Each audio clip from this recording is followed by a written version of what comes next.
Thank you, Speaker Sir, for letting me speak today on the Constitution. Speaker Sir, in my last few speeches, I spoke about the concept of Abhay Mudra, the concept of fearlessness,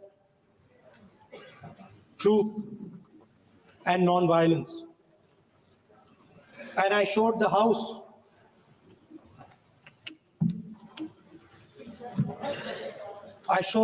images of our different religions displaying this Abhay Mudra.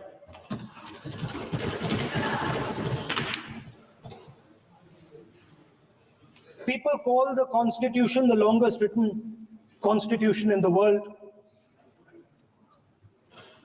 But the Constitution contains a set of ideas from one philosophy of our nation, one central philosophical set of ideas of our nation. When we look at the Constitution and we open the Constitution, we can hear the voice and the ideas of Ambedkar, of Mahatma Gandhi, of Jawaharlal Nehru. But where did those ideas come from? Those ideas came from an old, profound tradition in this country. Those ideas came from Shiva, from Guru Nanak, from Basavana, from Buddha, from Mahavir, from Kabir, from a list of people. So when we speak of the Constitution and we show the Constitution, of course it is a document of modern India, but it could never have been written without ancient India and her ideas. So when we look at this Constitution, we remember this list of people, all different variations on the same idea. And in front of us stand the people who follow a very different philosophical tradition. And I want to start my speech by quoting what the supreme leader, not of the BJP, but of the modern interpretation of the ideas of the RSS has to say about the Constitution of India and about how he thinks India should be run. The worst thing about the Constitution, the worst thing about the Constitution of India is that there is nothing Indian about it. Manusmriti is that scripture which is most worshipable after Vedas for our Hindu nation, and from which our ancient times have become the basis of our culture, customs, thought, and practice. This book, for centuries, has codified the spiritual and divine march of our nation. Today, Manusmriti is law. These are the words of Savarkar. Mr. Savarkar has clearly stated in his writings that there is nothing Indian about our Constitution. He has clearly stated that the book India is run by should be superseded by this book. And this is what the fight is about. Now, it's nice that all of you are so-called defending the Constitution. But I want to ask you, do you stand by your leader's words? Do you support your leader's words? Because when you speak in parliament about protecting the constitution, you are ridiculing Savarkar. You are abusing Savarkar. You are defaming Savarkar. I'd like to quote also in Hindi.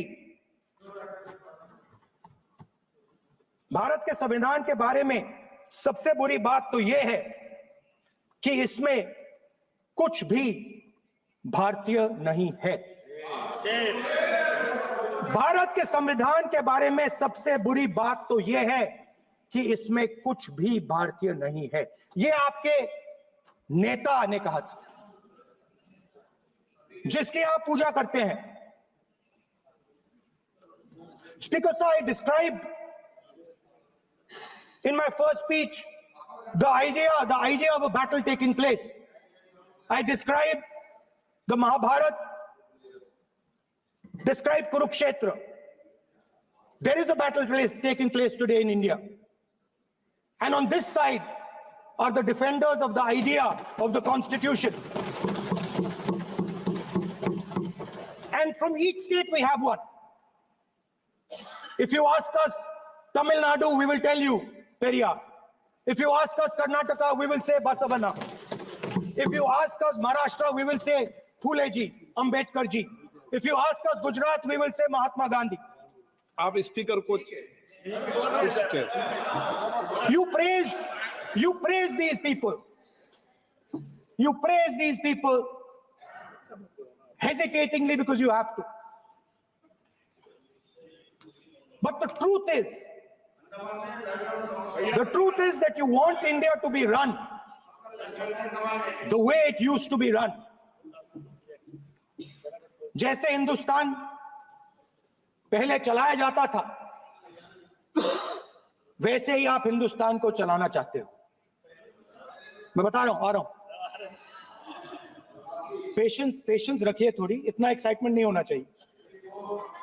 Speaker sir, जब मैं छोटा था दिल्ली में, speaker sir, Delhi के चारों ओर जंगल हुआ करता था। जो आज यहां रहते हैं उनको ताज्जुब होगा कि एम्स के बिल्कुल बगल में जंगल शुरू होता था।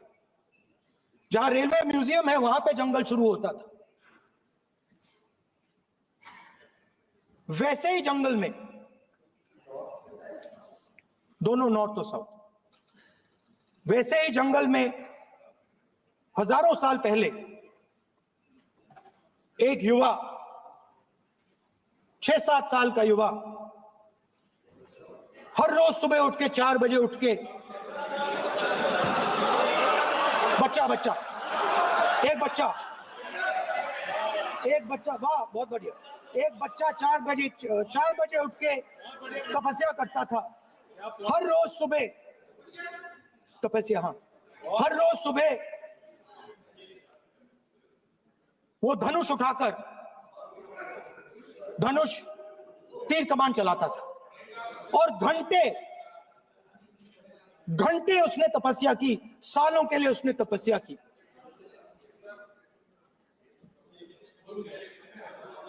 पास लोगों को पता लगने लगा कि लड़का है। यही तो आप नहीं समझ सकते हो, यही तो प्रॉब्लम है। धनुष में तपस्या है, मनरेगा के काम करने में तपस्या है। तपस्या का मतलब शरीर में गर्मी पैदा करना, समझिए। हाँ, तब का ये मतलब है, तपस्या का ये मतलब है। तो ये तपस्या कर रहा था, लोगों को पता लगा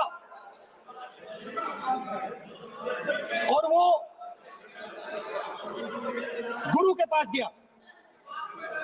लड़के का नाम एकलव्य था और वो गुरु के पास गया और उसने कहा, गुरु द्रोणाचार्य जी,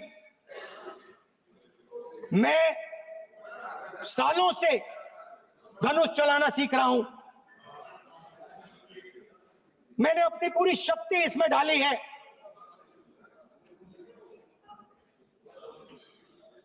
आप मेरी मदद कीजिए, आप मेरे गुरु बनिए।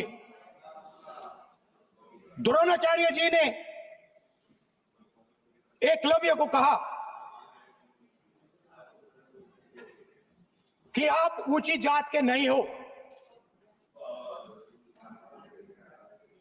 आप ऊंची जात के नहीं हो, आप द्विजा नहीं हो, मैं आपका गुरु नहीं बनूंगा, यहां से तुम चले जाओ। और एकलव्य चला गया। फिर से एकलव्य ने तपस्या शुरू की, फिर से तपस्या शुरू की। कुछ साल बाद द्रोणाचार्य जी और पांडव उसी जंगल से निकले। एक कुत्ता भौंक रहा था, कहानी आपने सुनी है, सुना देता हूं। कुत्ता भौंक रहा था, अचानक कुत्ते की आवाज शांत हो गई। द्रोणाचार्य जी और पांडव पास गए और उन्होंने देखा कि तीरों के जाल में कुत्ता फंसा हुआ था। मुंह में तीर था एक, हाँ, मगर कुत्ता तीरों के जाल में फंसा था, एक तीर मुंह में थी, शांत था कुत्ता, मगर कुत्ते को चोट नहीं लगी। एकलव्य ने अहिंसा के साथ कुत्ते को शांत किया था। द्रोणाचार्य जी आते हैं और एकदम पूछते हैं, तुम्हें यह किसने सिखाया? एकलव्य जवाब देता है, द्रोणाचार्य जी, ये मैं सीखा हूं, मैंने तपस्या की है, घंटों मैंने प्रैक्टिस की है।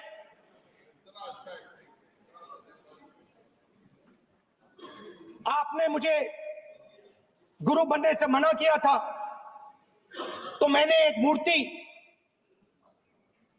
मट्टी की मूर्ति सामने रखी और मैंने प्रैक्टिस की और मैं सीखा। द्रोणाचार्य जी खुश नहीं हुए। द्रोणाचार्य जी ने एकदम कहा, तुम्हें मुझे गुरु दक्षिणा देनी है।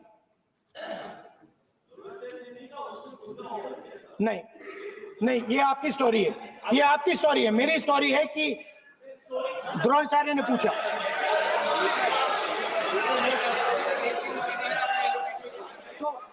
तो द्रोणाचार्य जी ने, Sir, the PM will not speak. Your point is if you are not giving order, Prime Minister has to speak. That's your point. If you are not giving protection, if you are not giving protection to LOP, then Prime Minister has to speak here. I will tell you. We will be very clear. माननीय सदस्य, आपको मैंने कई बार कहा, आप धमकी शब्दों में बोला करिए। एक मिनट द्रोणाचार्य जी ने, कार्य मंत्री बोल रहे, कितना डिस्टर्बेंस कर रहे थे। द्रोणाचार्य जी ने कहा कि मुझे आप गुरु दक्षिणा दीजिए। मेरी स्पीच ले ली आपने। तो द्रोणाचार्य जी ने उनसे कहा कि गुरु दक्षिणा के लिए मुझे तुम्हारा हुनर, तुम्हारा भविष्य, तुम्हारा अंगूठा चाहिए। और एकलव्य ने अंगूठा काट के द्रोणाचार्य को दिया।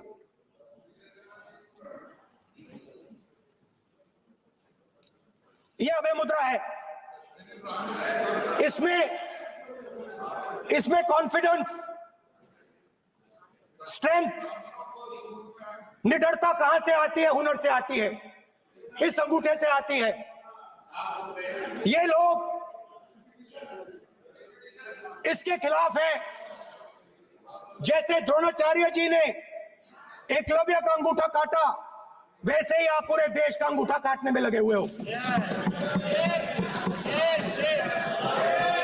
आप जैसे ही एकलव्य का, जैसे द्रोणाचार्य जी ने एकलव्य का अंगूठा काटा, वैसे ही आप हिंदुस्तान के युवाओं का, जैसे ही एकलव्य ने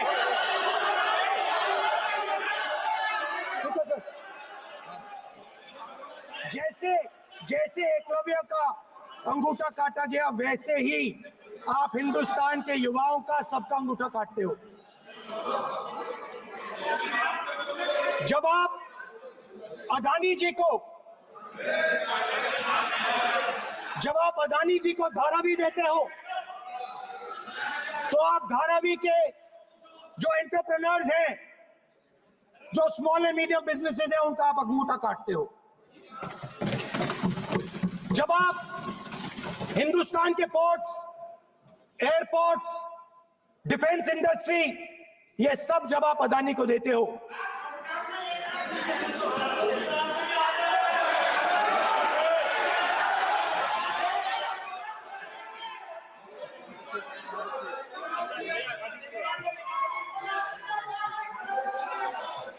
हिंदुस्तान के सारे जो फेयर प्ले बिजनेसेस हैं, जो ईमानदारी से काम करते हैं, आप उन सब का अंगूठा काटते हो जब आप अदानी की मदद करते हो। कॉन्स्टिट्यूशन में लैटरल एंट्री कर आप हिंदुस्तान के युवाओं का, पिछड़ों का, गरीबों का अंगूठा काटते हो।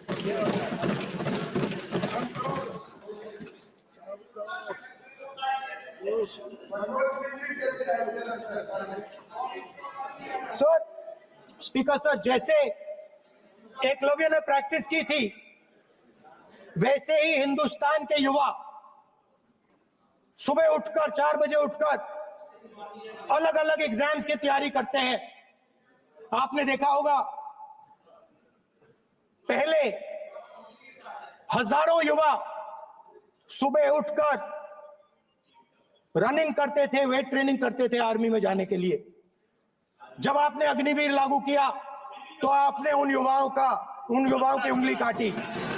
जब आप पेपर लीक कराते हो, 70 बार आपने पेपर लीक करवाया है, तब आप हिंदुस्तान के युवाओं के अंगूठा काटते हो।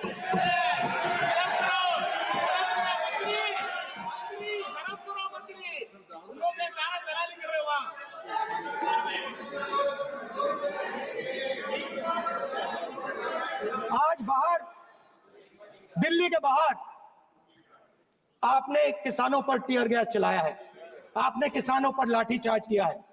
किसान आपसे एमएसपी मांगते हैं, सही दाम मांगते हैं, मगर आप अदानी को फायदा पहुंचाते हो, अंबानी को फायदा पहुंचाते हो और किसान का अंगूठा काटने का काम करते हो।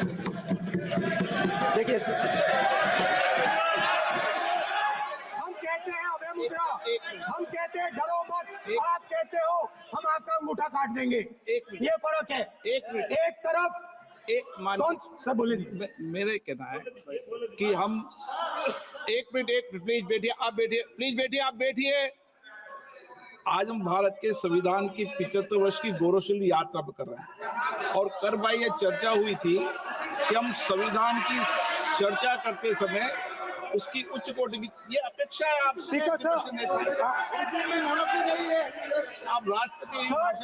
कॉन्स्टिट्यूशन में कहीं नहीं लिखा है कि मोनोपोली होनी चाहिए। कॉन्स्टिट्यूशन में कहीं नहीं लिखा है कि पेपर लीक होना चाहिए। कॉन्स्टिट्यूशन में कहीं नहीं लिखा है कि अग्निवीर होना चाहिए। कॉन्स्टिट्यूशन में ये सब नहीं लिखा है, इसलिए मैं यहाँ रेस कर रहा हूँ। कॉन्स्टिट्यूशन में नहीं लिखा है कि हिंदुस्तान के युवाओं का अंगूठा काटना चाहिए, उनका जो हुनर है उनसे छीना जाना चाहिए।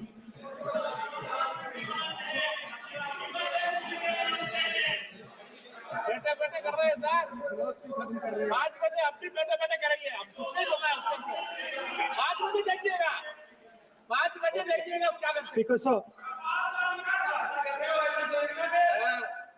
मिलेगा। मैं कुछ दिन पहले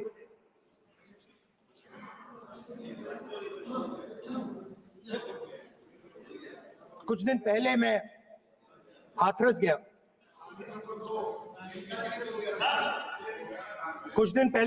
गया। हाथरस में 4 साल पहले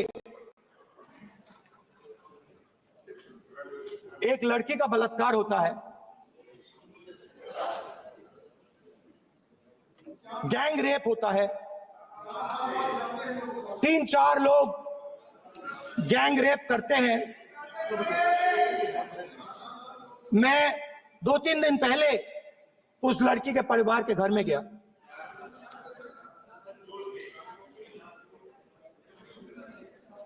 जिन्होंने गैंग रेप किया वो बाहर घूम रहे हैं और लड़की का परिवार अपने घर में बंद है। लड़की का परिवार बाहर नहीं जा सकता है। जो अपराधी हैं वो उनको रोज धमकाते हैं और वो बाहर घूमते हैं।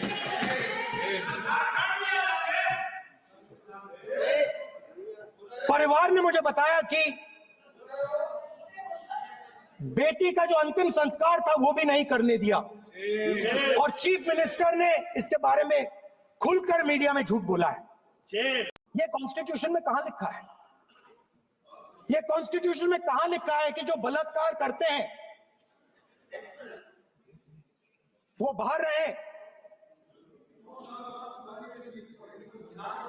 और जिसका रेप हुआ है, जिसके परिवार, उस परिवार को बंद कर दिया जाए? कहां लिखा है कॉन्स्टिट्यूशन में?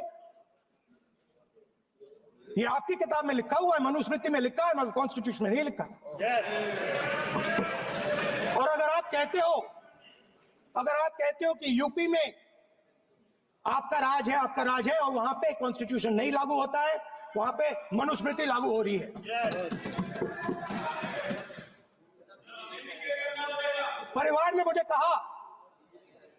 परिवार ने मुझे कहा कि यूपी की सरकार ने उन्हें वायदा किया था, कहा था कि हम आपका रिलोकेशन करेंगे, आपको कहीं और रहने की जमीन देंगे।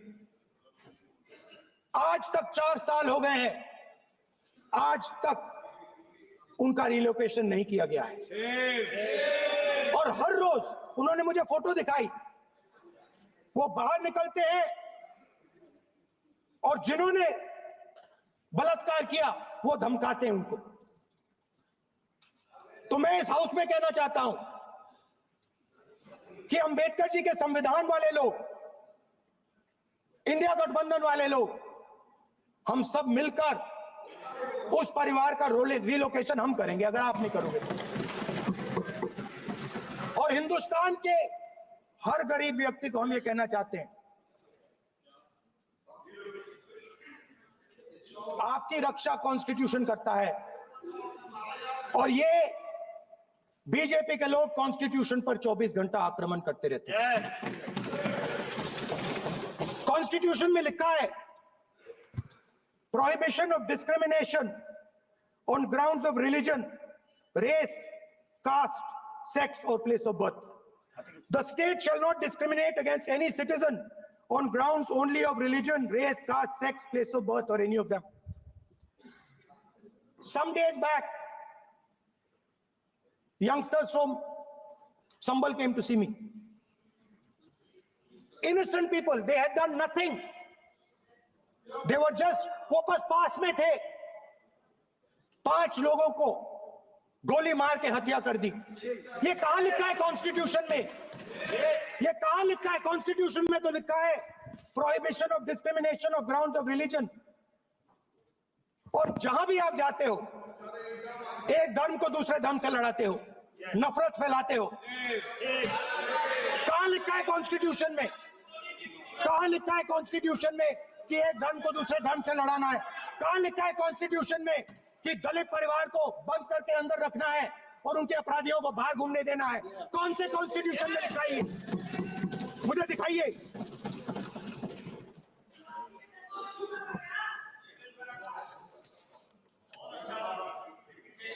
स्पीकर साहब, हमारी जो विचारधारा है, इंडिया गठबंधन की विचारधारा है, वो देश में कॉन्स्टिट्यूशन लाई है। हम सब मिलकर कॉन्स्टिट्यूशन की रक्षा करते हैं। अंबेडकर जी ने कहा था, if there is political equality but no social and economic equality, political equality will be destroyed. ये अंबेडकर जी के शब्द हैं। और आज यह बात सबके सामने है। पॉलिटिकल इक्वालिटी जो थी वो खत्म हो गई है। हिंदुस्तान के सारे इंस्टीट्यूशंस कैप्चर कर लिए गए हैं। सोशल इक्वालिटी नहीं रही, फाइनेंशियल इकोनॉमिक इक्वालिटी नहीं रही। इसीलिए हमारा अगला कदम जाति जनगणना होगा। हम देश को दिखाना चाहते हैं कि आपने किन लोगों का और कहां कहां अंगूठा काटा है। हम दलितों को, आदिवासियों को, पिछड़ों को, किसानों को, मजदूरों को दिखाना चाहते हैं कि आपने किस किस का अंगूठा काटा है। इसलिए जो मैंने वायदा किया था, इसी हाउस में यहां हम कास्ट सेंसस लागू करेंगे और उसके बाद हिंदुस्तान में एक नए तरीके का विकास होगा, एक नई तरीके की राजनीति होगी। जो मैंने पहले कहा था, जो आपको अच्छा नहीं लगता है, 50% रिजर्वेशन, उस दीवार को हम यहां तोड़ेंगे। 50% रिजर्वेशन की दीवार और जाति जनगणना हम यहां करा के दिखाएंगे। आपको जो कहना है कर लो, कह लो। स्पीकर सर, बहुत बहुत धन्यवाद।